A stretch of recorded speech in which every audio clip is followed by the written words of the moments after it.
Hello and welcome to the next session of FinSec Conclave 2022. And this session is going to discuss a very important subject, which is related to the spillover impact of geopolitical conflicts. And as we have seen that geopolitics, whether it's in the form of competition, contestation, or we can say confrontation, it continues to shape the cyber threat environment.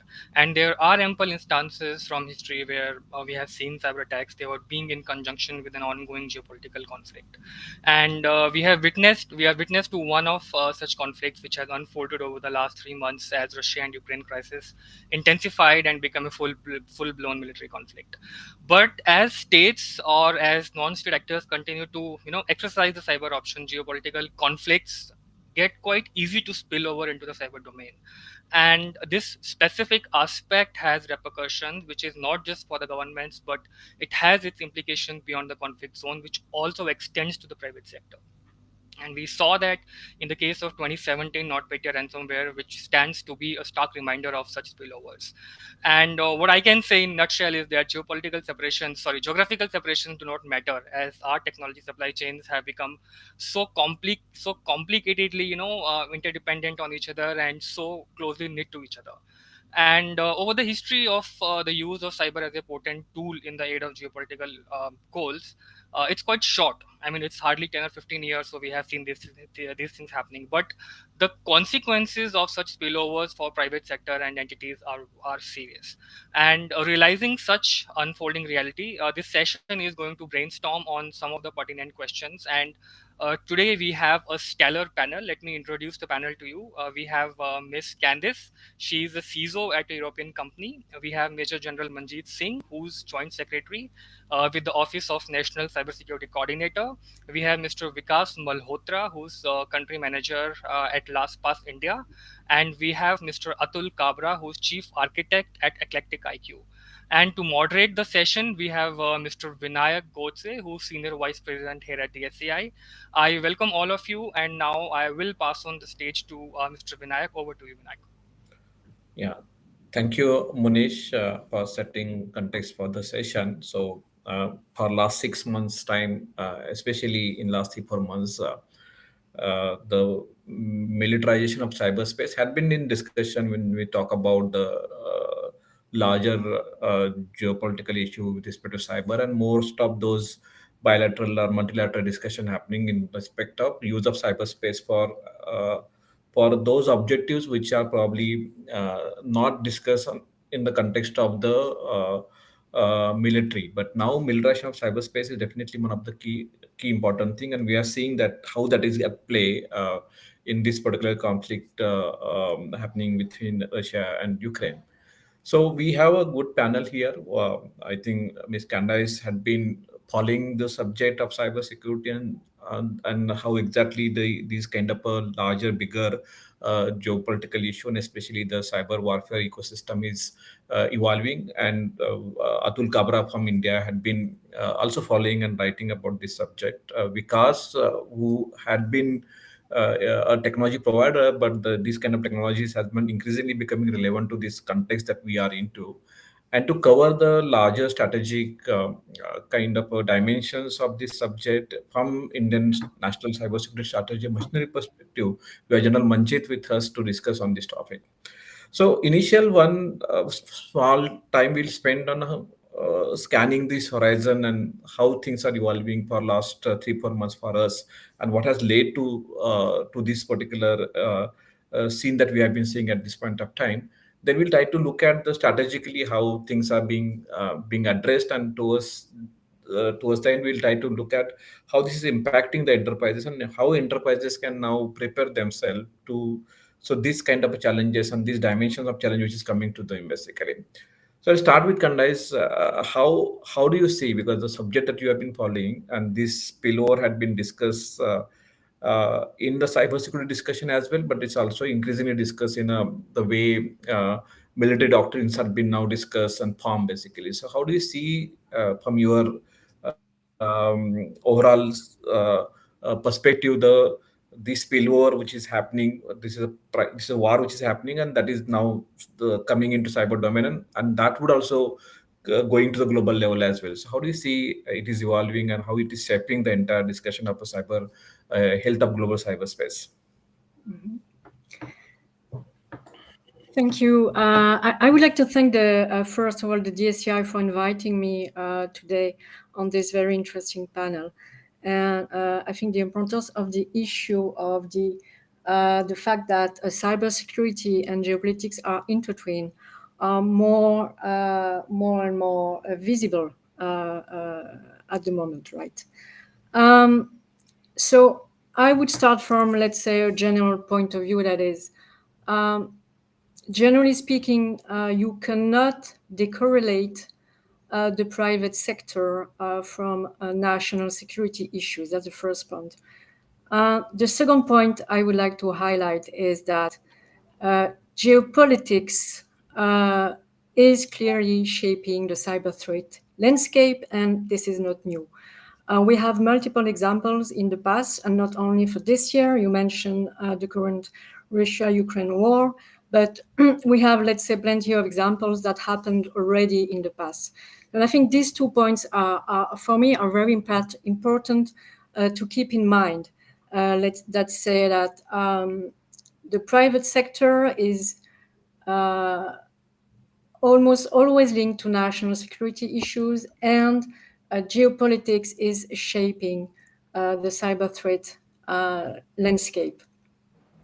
Then I would move on to the second statement I would like to make is that, unfortunately, geopolitics, and let's say broadly speaking, political risk management, and then more broadly speaking, enterprise risk management, has not always been at the core, one of the core issues that the private sectors would have in mind.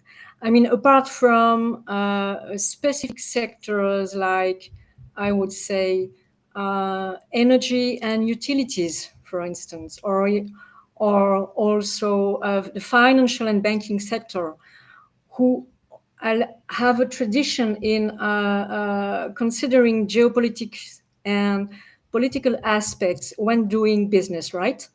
And also especially because those type of sectors have a global approach. They are globally and widely distributed. The thing is that when you go down to uh, smaller companies, SMEs, or in other sectors, if you really consider, you can see that everything that has to do with, let's say, ERM, what we call ERM, enterprise risk management, and especially political risk management and geopolitics, is not a specific board issue, right? And I think this year, or since the recent past, things start slowly to change. You can no longer assess your cyber risk only at your perimeters. It cannot be micro focused, and then you have to extend it to your sector, and of course to your ecosystem, your business ecosystem, and then you have to extend it to your nation country, and then to your let's say geographic region, and then worldwide. And this is a really, I mean, to me, it changes everything when you keep an eye on it from, let's say, the cyber company security angle. So I would say that there's still room for maneuver for the companies to embrace those geopolitics aspects, but it was not a key, I would say, board issues and top level and CEO issues, apart from specific sectors, and apart from specific geographic situations on specific continents and countries due to a very specific political context. And that's really nice. And you probably talked about quite an important three, four elements basically, which we'll take it for the discussion. But Atul, you follow this subject from India, right? And you are also been writing on this subject. So help us understand how this is happening. Also, what exactly this conflict and how it is coming to the cyber, and what impact it is leading to to the society, to individual, but more importantly for the enterprises. Right. First of all, Vinayak, thanks, and a very good afternoon to all the other esteemed panel members. It's indeed a pleasure to be here. When I to put things in perspective, one of the ways we on the defensive side try to study cyber breach scenario, irrespective of what is the attacker motive. And when the nation states are involved, the motives are probably at a certain level.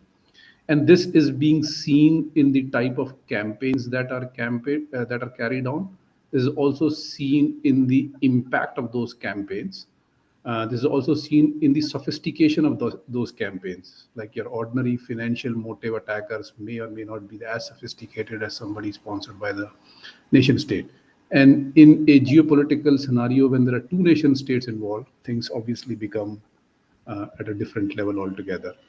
And some of those things, in terms of motives, as we have seen in this particular scenario between Russia and Ukraine, is one of the main things that either of the adversary try to control is the media narrative.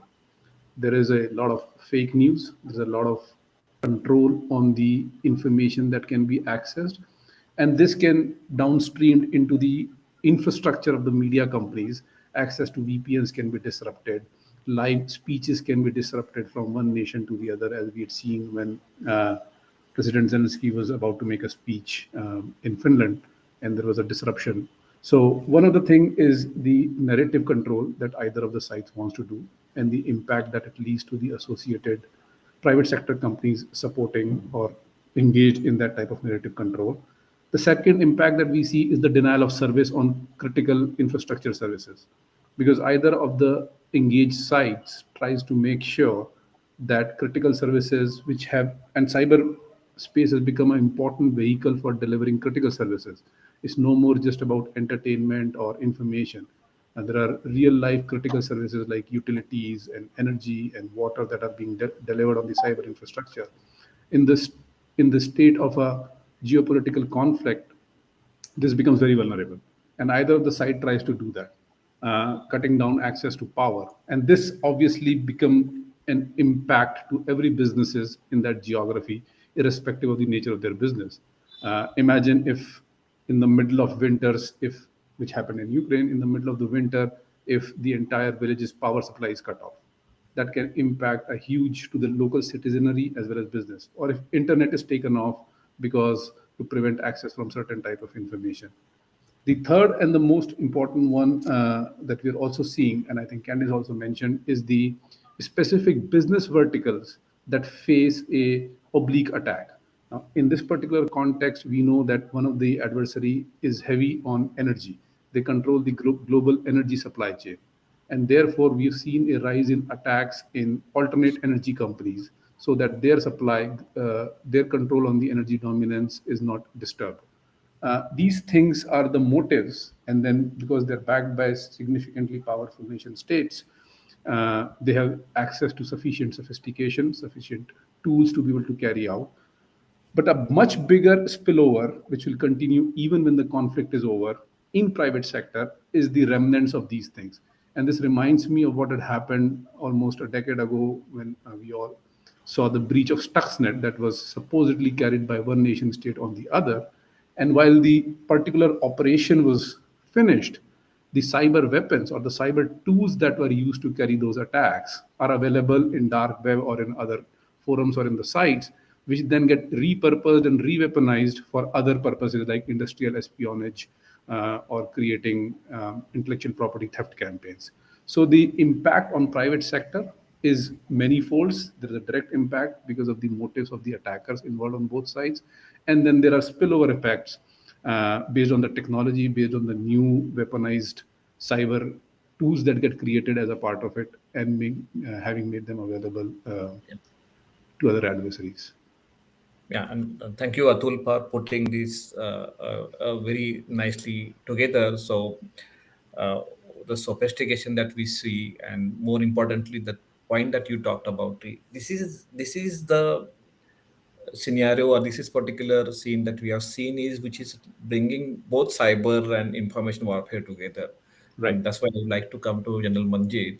So how you see, sir, this environment, and you must be scanning this environment, so, and also trying to understand this, so how you see from a overall national security perspective these developments, the elements that are led to this development and this development itself, and we will talk about post this what could happen in the future. Thank you. Jai Hind, everyone, my respected co-panelists and the audience which is listening to all of us.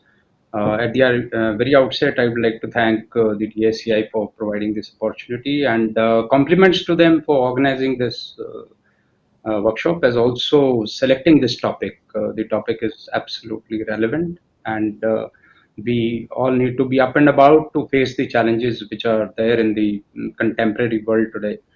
While you would have, looking at the environmental scan, while you would have seen the whole lot of it in the media, out in the open, what's happening, as also the previous two speakers have really covered it to some extent as to what's the today's reality. I would like to just give one of the perspective on that, and it's too large domain to be covered in a very short time. However, I'll try and put across one or two points which are quite pertinent as far as the environmental scan is concerned. So, firstly, the vertical splitting of the world was a historical phenomena which had paled into insignificance because of the globalization. And with the recent rise of some powers and conflict situations, and actual conflicts as we see today in some parts of the world, we are seeing or witnessing a changing world order. The rise of Asia, the repositioning of the big powers, their approaches, the capabilities, the supply chains, the interdependence, the criticality of technology and connectivity is something we are watching today. And each of this has a colossal impact on each other. There's so much of interdependencies. However, what is at the core?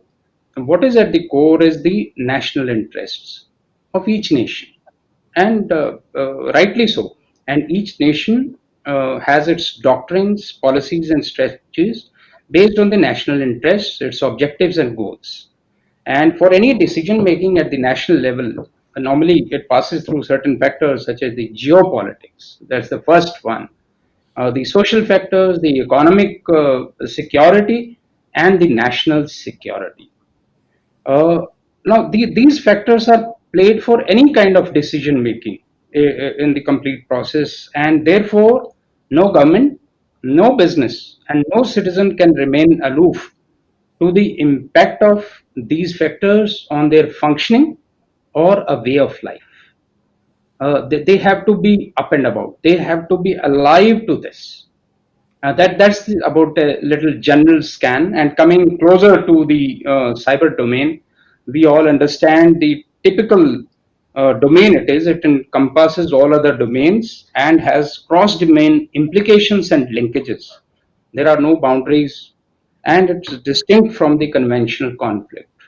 In the conventional conflict, you have a clear cut boundaries, borders, laid down kind of rules or the rules of engagement. But the targets are primarily military with some bit of collateral here and there.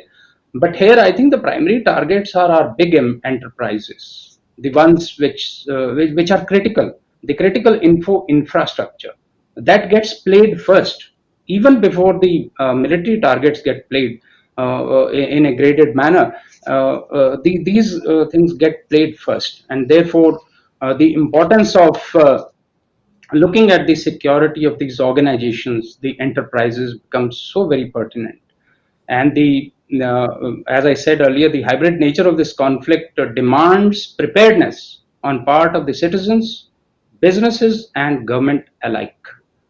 And another way I would like to put it across is this quite evident from the level of participation.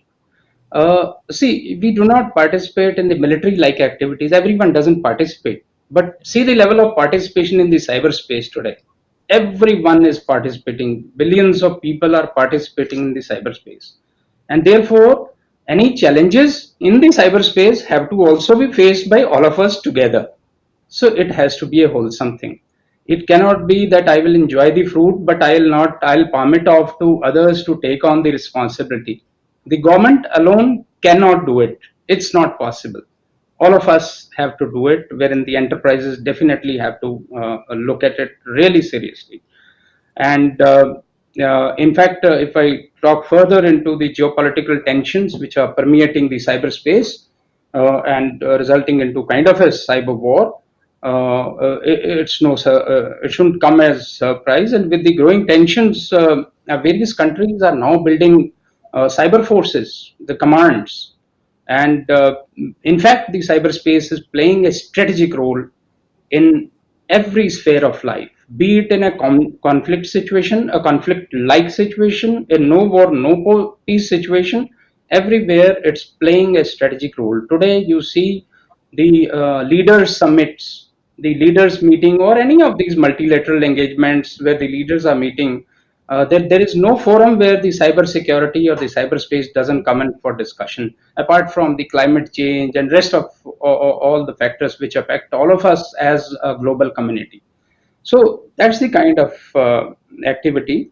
Some of the activities gleaned from the recent past in the surface web and the dark web reveals that there has been recently a lot of disinformation campaigns which have been running.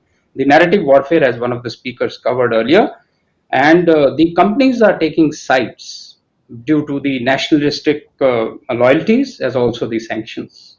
The crowdsourcing of the offensive and defensive cyber is also happening, as can be seen from the recent conflict. And therefore, each of this should drive us to certain lessons, and we need to seriously look at the cyberspace as a wholesome arena of conflict, which requires wholesome approaches and responses from all stakeholders. So that is what my thoughts on the environmental scans. Thank you. Thank you, sir. And I think that covers the entire gambit.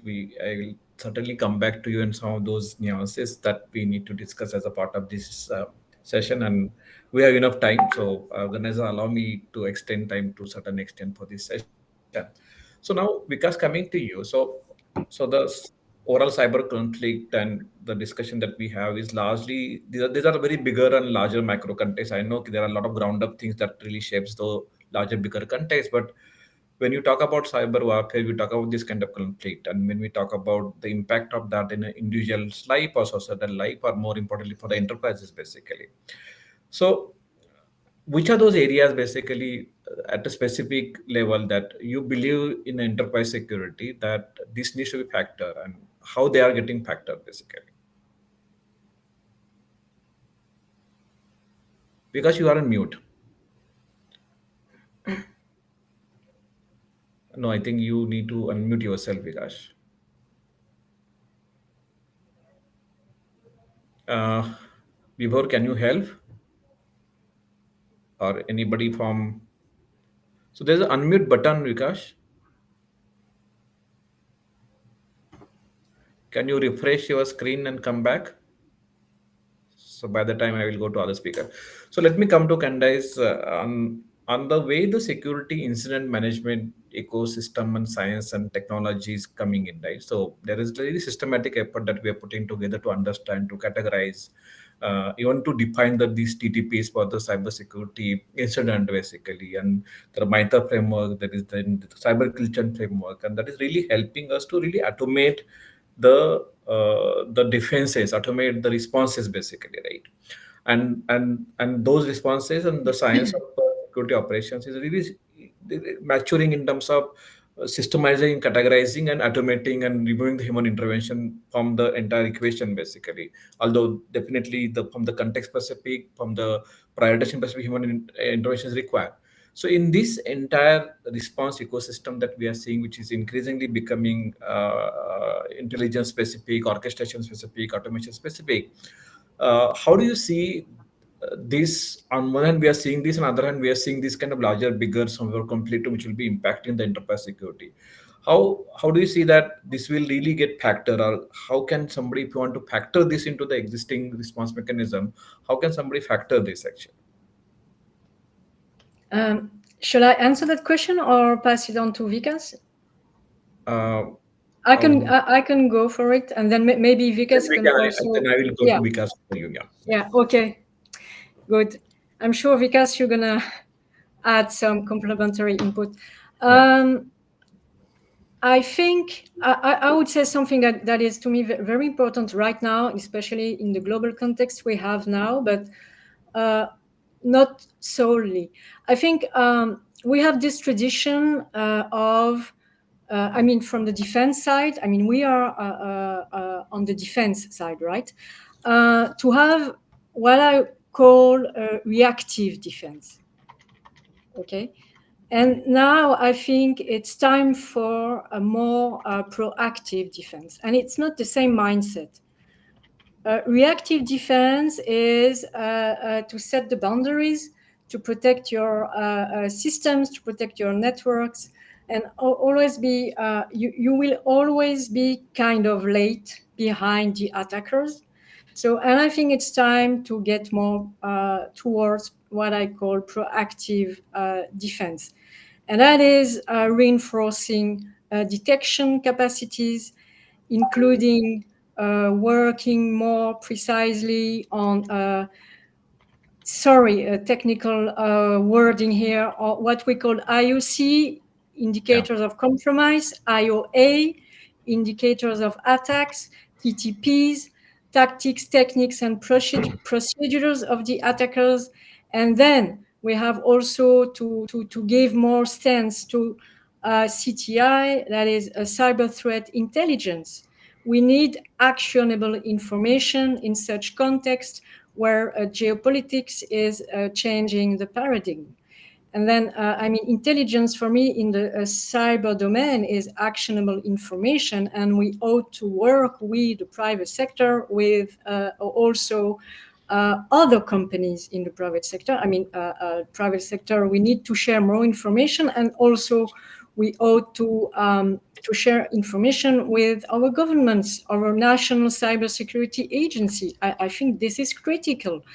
And so just to sum up, and then I pass it on to Vikas, I think it's high time to move on from the, let's say, the reactive defense to proactive defense. To me, it's very, very important. So let me come to Vikas. So the question was, where exactly you contextualize this, and how organizations are responding to such kind of complaints, and what kind of conversation that you have with the organization you must be serving, and about this conflict that is going on. Yeah, am I audible now? Yeah, it is. Thank you so much. I was still worried whether I'm audible or not. So thank you so much for having me here. Hello to all my fellow panelists, and it has been great insights. So far, I couldn't really agree more with whatever inputs we have had so far. And I really like the term proactive defense, which I've just learned.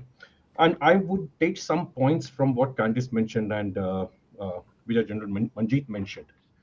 At a citizen level, now let's understand the problem first. When we are talking about the data breaches, we are talking about cyber warfare at a geopolitical level, and that is changing the dynamics, that is moving in a different direction altogether. And the big foes, the Russia, Iran, North Korea, China, will continue to make such attempts worldwide, right?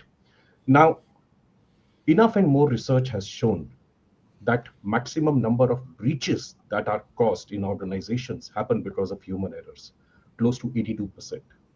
And out of that, 60 to 65%, depending on the research, depending on what's the research, is simply because of compromised credentials. Think of it that in this digital world, a user's digital footprint is ever increasing. I'm listening music online, I'm watching movies online, I'm ordering groceries online, and I'm booking my tickets online. And for every online application, one thing that I'm creating is a user ID and a password. Now, as an individual, to remain in my comfort zone, what I do is I keep the same password for all those applications. point number one. Second mistake I make is the password of all those applications somewhere consists of my personal details because I want to be in my comfort zone. I'm ignorant. I don't have a malicious intent. I'm ignorant to the fact that I'm causing a risk to myself. At the same time, I'm carrying this behavior to the enterprise I work for. So maybe my password for my fun-loving application is the password for the most critical application in my business, right? And what I don't realize is that I become a vulnerable point for my business. Candice had earlier mentioned that it's cyber risk is outside your perimeter. It's not only your responsibility now, correct? Look at businesses which are doing businesses with advanced nations which are already under attack. India as a nation is doing a lot of software export, IT services export, medical transcription export to these countries. The cyber criminals are aware of this, and especially the state-sponsored one do understand that if they have to attack, they would have to attack the more vulnerable ones who are actually offering services to these countries. So let's not forget the fact that they are going to intrude through the weakest link, and the weakest link will be humans. We humans have to really elevate our cyber hygiene level. Fundamentally, we need to understand the risk. We need to protect our organizations from this kind of a risk. Coming to the enterprises, look at all the advanced countries. The reporting of incidents and breach is mandatory, right? We also have that in India. But what we need to do is we need to bring in enforcements where businesses do report in. It's not about penalizing. It's about actually being more watchful and reporting to the government, to the federal, that this is the incident that's happened, which could be further analyzed and corrective actions could be taken. So with this, I thought I'll take a pause and allow this panel discussion to move on. Yeah, so and I will come to you, Vikas, because when we say weakest link is a human, and if you make your security dependent on humans' action, humans' intervention, basically, the kind of problem it will create, because it is the biggest vulnerability that you introduce in the system, and we'll talk about that. The cognitive burden of a security on humans' mind is the area that I definitely want to come back to you. But before coming to you, Atul, you talk about two interesting things. One is the this narration or information warfare and cyber security. So here we have seen, uh, I mean, although I see different expertise exploring information warfare and cyber security separately, but now probably they are converging, and probably this kind of conflict tells us how they are converging basically. So that's one thing. But another thing that you talk about is the remembrance of things that get invented, for that matter. Suppose, for example, anything emerging attack becomes a perennial attack in short possible time, basically. So somebody out there attacked by some kind of a payload is bound to happen to you, basically. So that's what happened after the stuckness that you talk about. So on this point, one is the cyber and information warfare coming together here, and other parties remembrance will spend some time with you, and like to hear dwelling more on these two areas. So information warfare is largely, as I think Major General Manjeet sir also covered, it's about narrative control.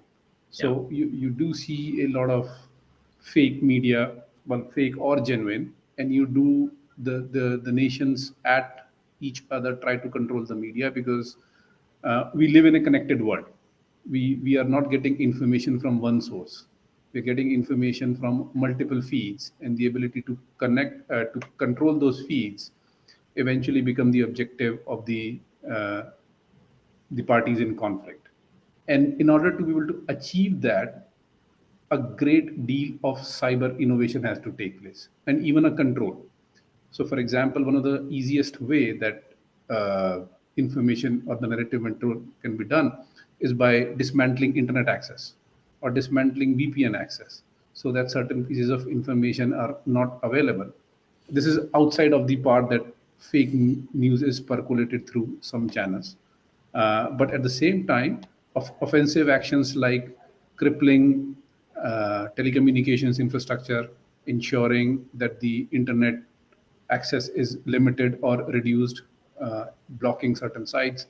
These technologies and some of these policies around it can be leveraged to control the access to information that an individual may have around the world, because we live in a highly polarized world. Opinions get formed in a state of a, people try to cram things or make their judgments based on what's given in a 180 character statement. We live in that kind of world. There's so much of information, and it's very easy to control the sentiments if the information narrative is under the control. And states are such powerful institutions that they're at a place where they can control these things through various means. And cyber becomes one of the biggest media in the present time. So that's our take. The reason I mentioned it is because, in the light of the current conflict, we are seeing as a cyber threat intelligence company, threat intelligence management company, we are seeing a great deal of such narratives being controlled by the conflicting sides, and that reflects to the motive of what these conflicts or the attackers involved in these conflicts have. The other side is more technically interesting side.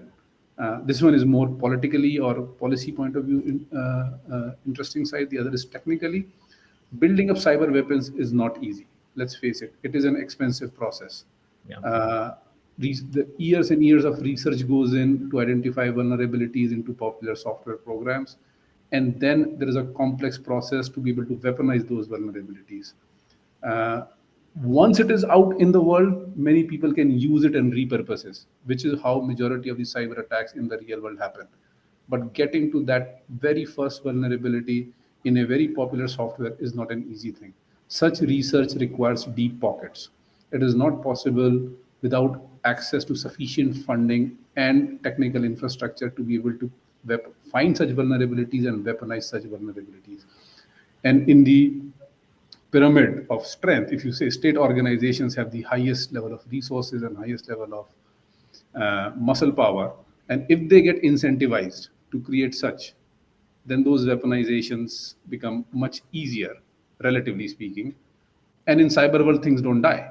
Once things get created, they remain forever. And we all have seen how difficult is it to upgrade softwares. So in case the vulnerability is found in a popular software, it will still be taking, and even if the vendor of that software has fixed it, we know that the time where patching will happen is going to take a very uh, there's going to be a significant gap. So the vulnerability will be weaponizable and will be relevant for a very long time. This gives lot of less competent but more potent campaign makers access to these highly sophisticated weapons, which were created as a part of some kind of an internation conflict. And there are enough examples in the cyber security history where these weapons have come through one mechanism or the other. So to Yeah. me, that is a much bigger spillover, which will Yeah. remain even after the conflict is done. Yeah. The conflict So, may be over in a few months, but this will yeah. stay. Yeah.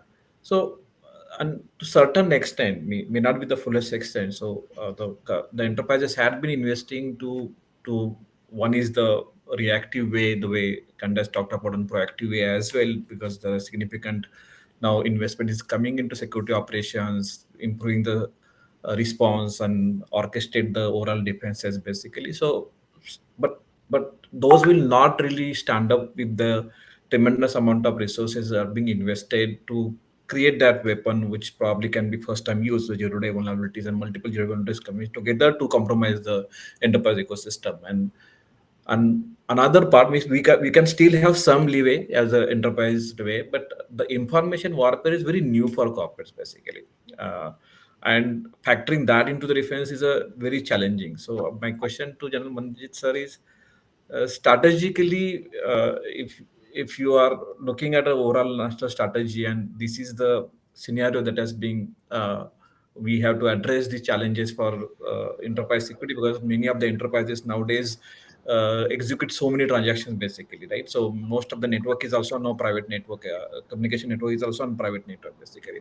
So what kind of instrument that we can think about from the larger strategic perspective, which can really address these problem at a larger national level, but more importantly can also help the enterprises at their level?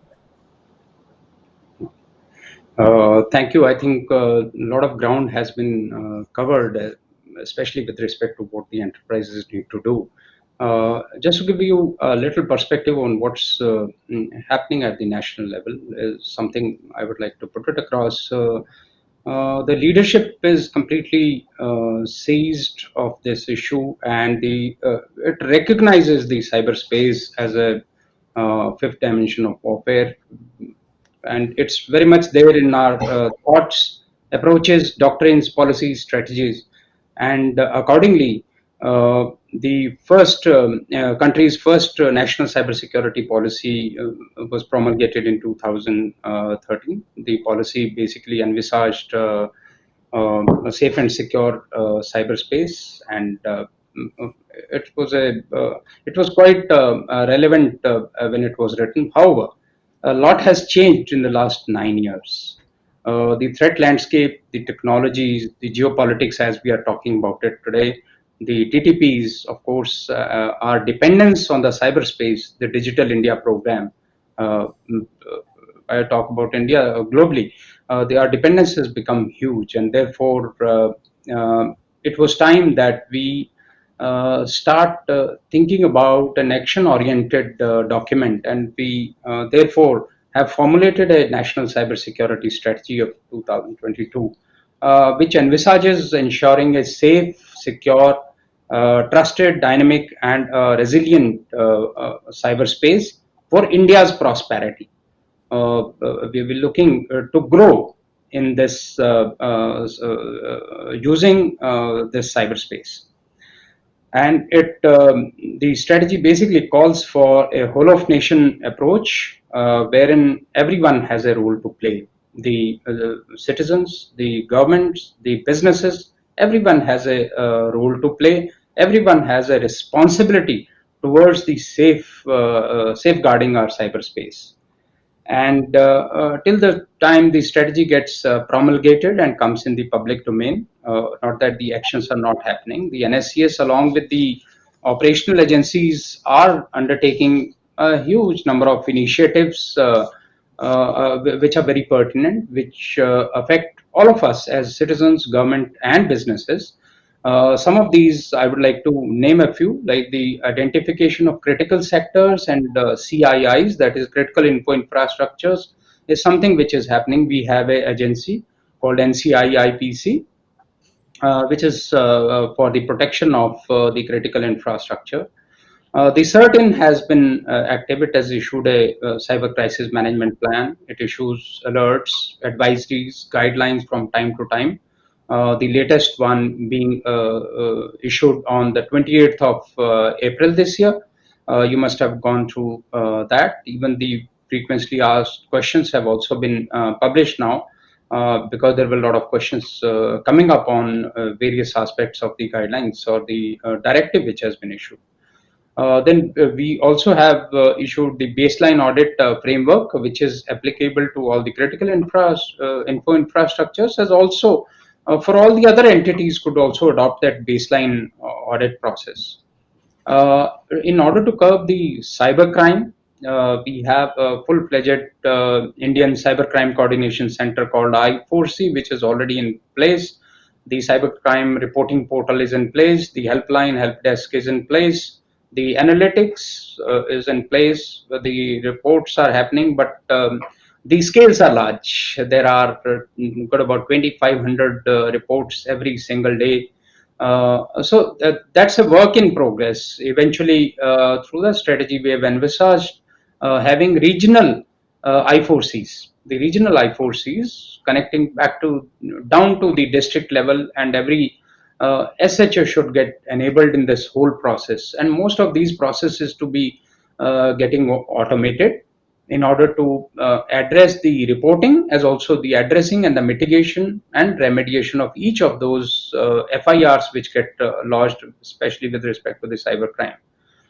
Then we have counter ransomware initiatives being taken at the international level as also at the national level. We are part of US initiative on the counter ransomware initiative. We're part of that process. There are 36 countries participating, and it's also doing a great job. We conducted recently, DSCI was part of that. We conducted an exercise called NCX India, That's as part of our capacity building processes. For the situational awareness, we have the NCCC, the National Cyber Coordination Center, which is also doing a great job. It is coming up. It's again a work in progress, and slowly we will have a great situational awareness of our complete cyberspace to address each of the threats which are coming to our cyberspace. We have a lot of R&D work happening. We have education, awareness, and each of the issues which I talked about impact everyone: the governments, the center and the state government, the departments, the enterprises, big and small. We have also envisaged in the strategy certain incentives to the industry, to the small and medium enterprises, to the startups, in terms of the incubation centers, the centers of excellence, the R&D parks wherein they can hook on, so that they don't have to really worry about the initial expenditures in order to come out with the indigenous solutions, in order to fulfill the vision of Atmanirbhar Bharat. We are looking at all that, so that is something which the strategy is talking about. And another thing which has been done at the NSS level is the supply chain infections, as you are all aware, Yeah. has become a cause of serious concern, and therefore a national cyber directive on telecom was issued in December 2020, and which became effective in June 2021. It has got a designated authority which is to determine the Indian and foreign trusted sources and products. So that's something. There is a portal, Trusted Telecom Portal. Initially, the telecom and power being super critical sectors, we started with the telecom sector. The power sector is following suit and is also coming up with a framework to ensure that the components which get into our networks are from these trusted sources and they are trusted products. So that is something which is being attempted. The defense sector is also considering the same, and hopefully in all our critical sectors, we will have this complete mechanism in place. So that is something which are being done at the national level. On the enterprise level, as to what enterprises could do, I have some thoughts. Maybe in the next round, I'll. But sir, as we are with you, and now I'll start picking up the questions that people had asked here. So as we are with you, so there's one specific question somebody, Mr. Tapan, had asked here is on this disinformation or misinformation campaign. So what kind of measures that have been thought about as a part of the strategy, or otherwise, what kind of effort is putting at a national level? Now, you're asking me? I'm asking you because as we are with you, and the question is specifically what nationally we are doing with it actually. Yeah. The way we are connected today, the way the people, what they see and what they perceive visually, as also through the audio means, is something which has a great impact on the minds, on the cognitive domain. And therefore, the disinformation or the narrative warfare is something a great challenge to a democracy like ours.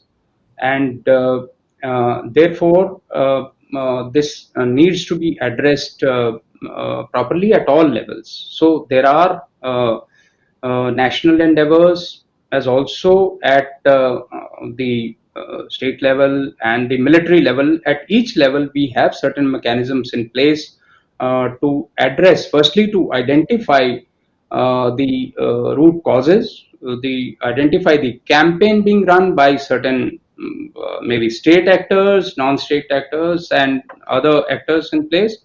So there are mechanisms in place which are taking on the issues of disinformation, as also the narrative warfare. Yeah. So Candice, the question, because you talked about the proactive defense, and there is a question, somebody, Sunil, a good friend from Bangalore, had asked this question. Even if you are deploying all that thing which is now being called as a proactive defense, basically, and on reality, it's still difficult to maneuver, to work, right, and to the challenges that we have. And challenges are, as many of the panelists talking about, there are a lot of external drivers are driving our security now. So until now, when we used to talk about information security, it's like we are taking care of our own environment, taking care of our own issues and problem basically. But a lot of those drivers, those state actors are driving, and significant investments are also going from the state actors on this one. So even the question is, even the proactive measures basically, in reality, it will be very difficult to manage things basically. So how do you respond to this question? Yeah, I understand. For me, switching from the traditional reactive defense to the proactive defense is more a question of a cyber posture, a cyber strategy, and the mindset. This is key. I mean, you have a cyber strategy at a nation state level, but you ought also to have a cyber strategy at enterprise level, right? And then the mindset. It's clearly about the mindset. You're not waiting for the incident, for the security incident to come. You're training, you're preparing, you're anticipating. You were mentioning earlier on the panel session about incident response plans. I mean, incident response plan it's not a nice to have.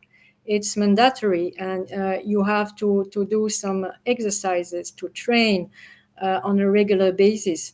And I think there are very practical and concrete actions you can take in a simple manner. I mean, I'm talking for the corporate sector, for the private companies.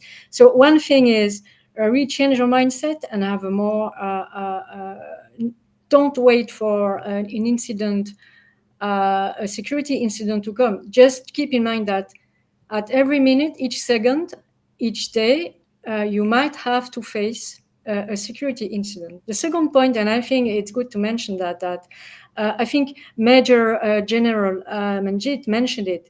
It's our interdependence or a dependency on supply chains, right?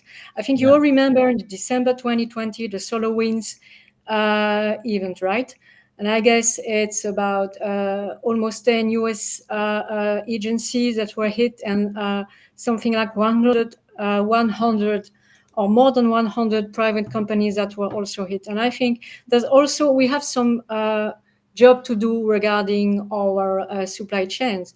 And I think it's Vikas mentioned the weakest link. And so, you know that most of the most crippling cyber attacks have emanated from, let's say, poorly secured third-party and supplier environments.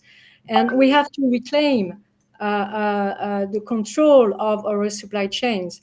And again, very simple actions we can take on a daily basis. Do you have an inventory of your suppliers, vendors? Maybe you could also conduct some security audits on them, cyber due diligence. You could also segment your suppliers according to the risk. There are some suppliers who are more critical than others. Why? Because, for example, they have, let's take an example, they have remote access to your company network. So I think this is also something that has to be worked out more profoundly. How do we reclaim the control, or at least a better view of the cyber threats exposure our suppliers, vendors, contractors, business partners, or whatever are bringing to us? And I think this is I mean, this is my point of view. It's still a weak link to me. I believe companies do not work enough on those issues. And so this would be part for me of the proactive, just to sum it up, Vinayak, this would be part for me of what I would call, this is an element of a proactive defense as well. So you see concrete actions, you know? Yeah. So let me now come to Vikas, because as you talked about, and many aspects of security, and most people say out of 10, 7 elements of security depends on the credential, basically your ability to maintain or secure your credential, basically.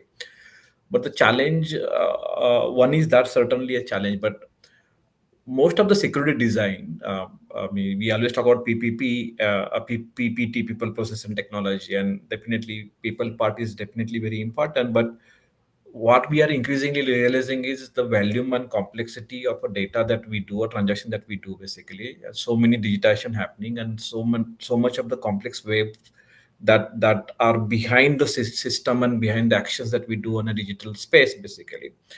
So if you really make an individual responsible, or you depend on individual action for security, basically, then I think you would leave a lot of vulnerabilities, basically.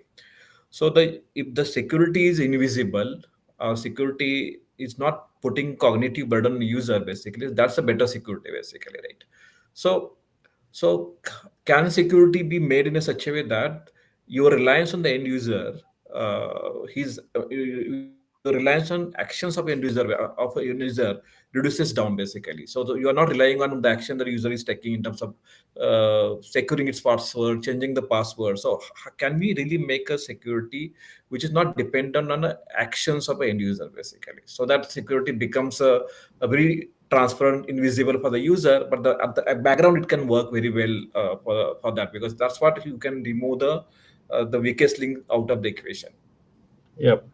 Thanks, Vinay. That's a very relevant question. And obviously, as much as I do not intend to pivot towards on the technology on the product side, but that's what we have really seen in countries with advanced data protection laws and enforcement, especially on the compliance side, where password managers to be embraced by businesses is becoming the first recommendation, right?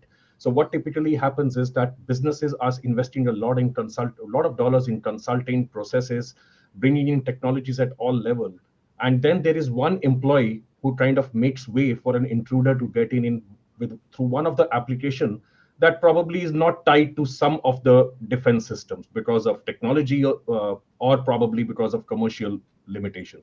So starting when I say this, I mean, I would really like to give an analogy of being hydrated. No matter of how much of hydration, how much of nutrition we have, how much of sleep we have, how much of food we have, unless we are dehydrated from within, it's not an overall healthy body system. Same goes with the credential management. That's the first piece. That link remain the weakest link, and that link will be the one that would be very easily exploited.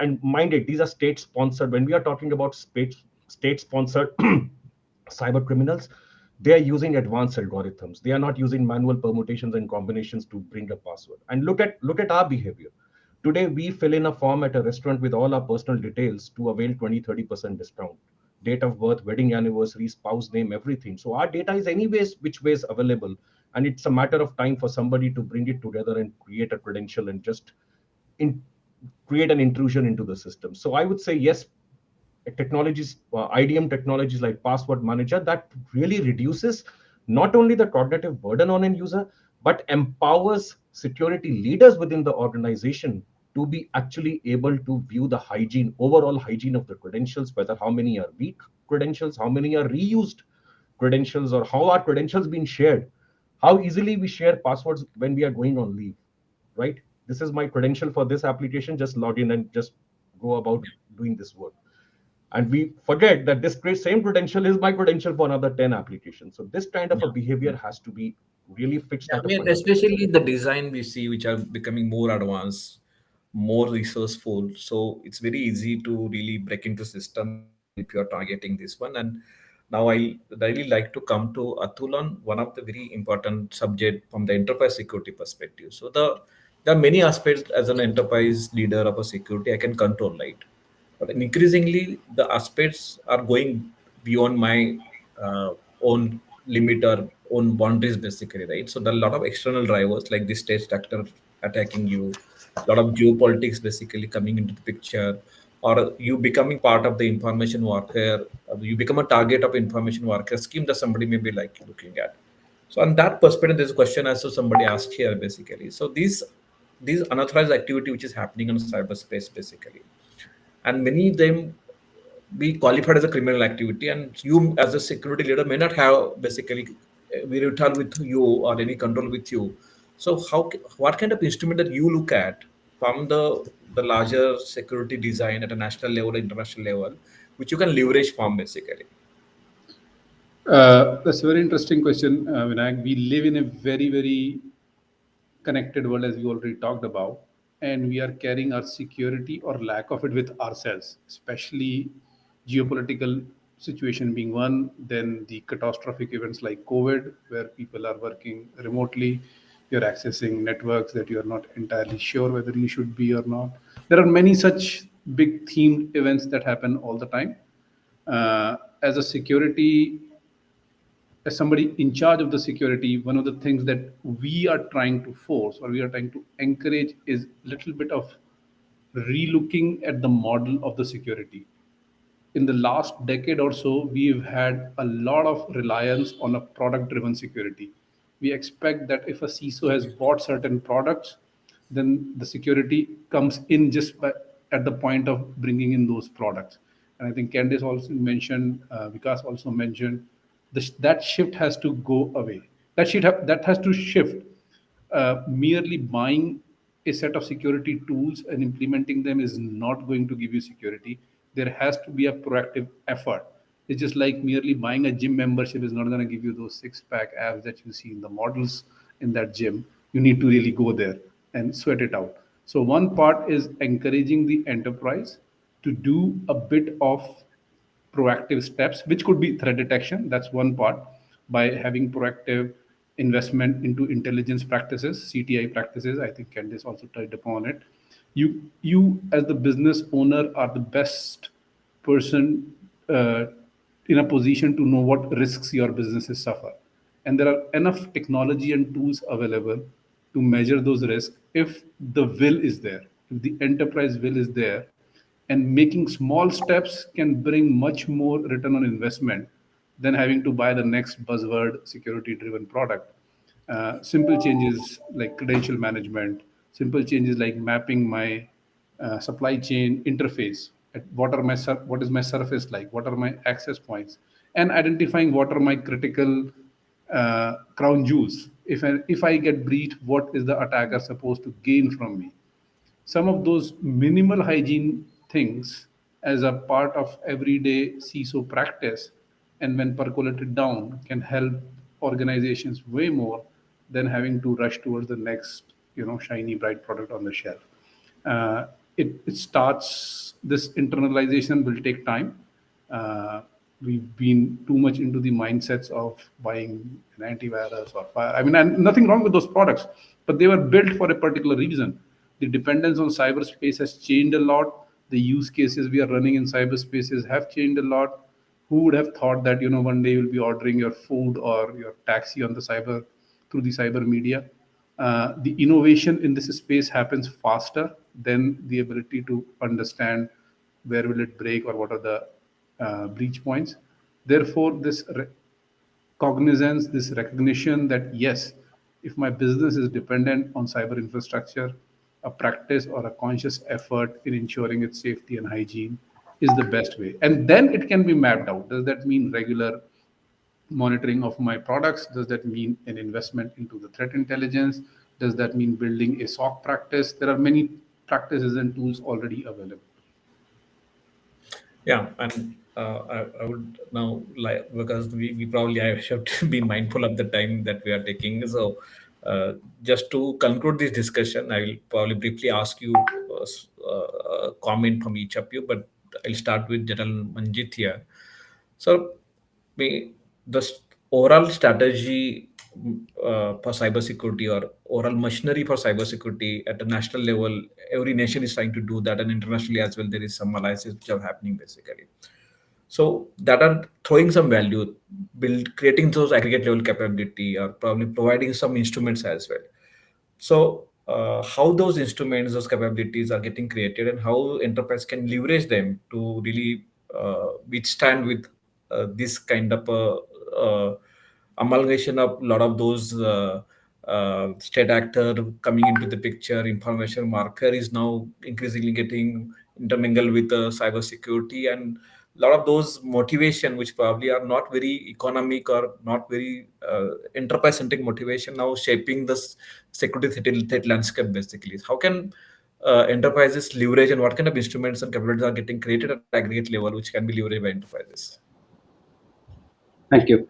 I think I'll not delve into the strategy per se and what is available in the strategy for the enterprises to derive out of it. I'm sure when it comes into the public domain, all the enterprises will get to know how the government is taking measures to facilitate what it can, and there are fiduciary responsibilities on part of the enterprises, the businesses, also well built into the strategy to undertake certain amount of actions, responsibilities, the protection of data, the bringing of ICT products and services or solutions into the market which are trustworthy, because the citizens who are being provided various solutions, services, products do trust on you, and therefore they stake their finances. It's completely built on trust,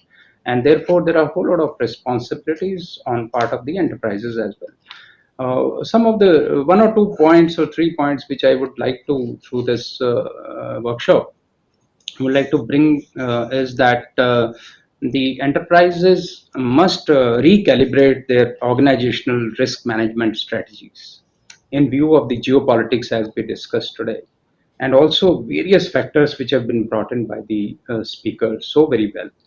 The realities are known. It's time that we get into our complete review of the organizational risk management strategies. Also, we need to build framework for the supply chain integrity and supply chain resilience.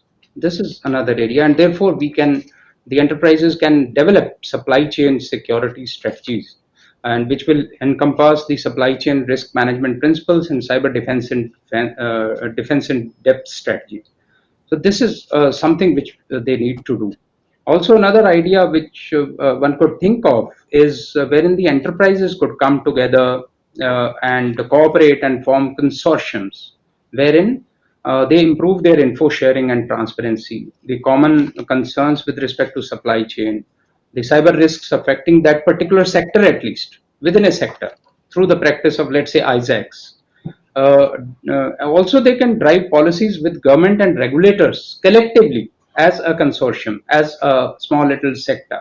Is something which can they can take a consortium approach just for consideration. And also, the enterprises must carry out detailed risk assessments, including the likely impact analysis with respect to loss of business, loss of brand, reputation, leakage of IP to competition, legal fees, etc., and work out the complete details. In fact, this complete thing should draw board's attention, and they should allocate adequate amount of resources in terms of budgets, HR, dedicated CISOs to address each of this. And in fact, the finance department should build cyber risk assessment as part of the overall business risk assessment. This is the duty of the finance department to come up with this, put it to the board, and the board should really look at the enterprise security or cyber security really seriously. Otherwise, you've seen the number of examples. The latest is the Oil India, wherein the ransomware attack was there, and they were demanding to the tune of about 60 odd crore rupees. Similarly, there are a number of incidents which are happening in our own country and across the globe.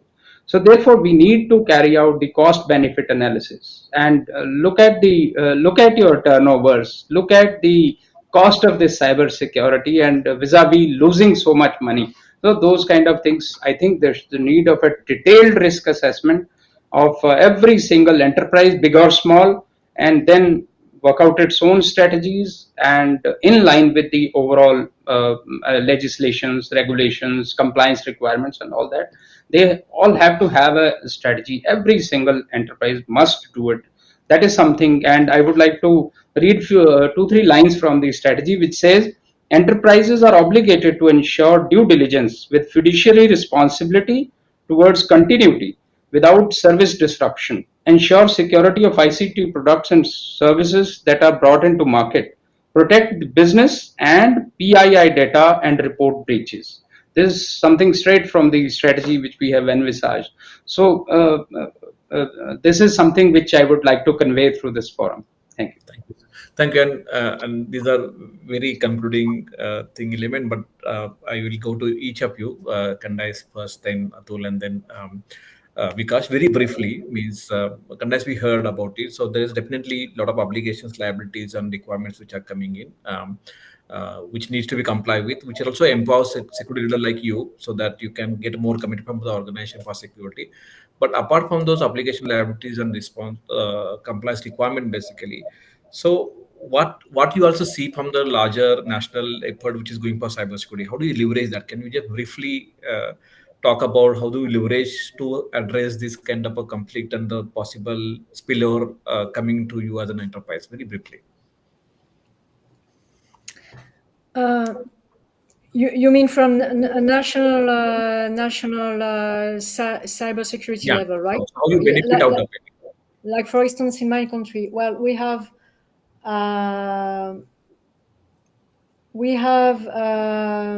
let's say good access to our national cybersecurity agency here in Europe. I mean, I'm not talking for France, because greetings from France. I'm based in France, but I'm talking for other, also for other European national cybersecurity agencies.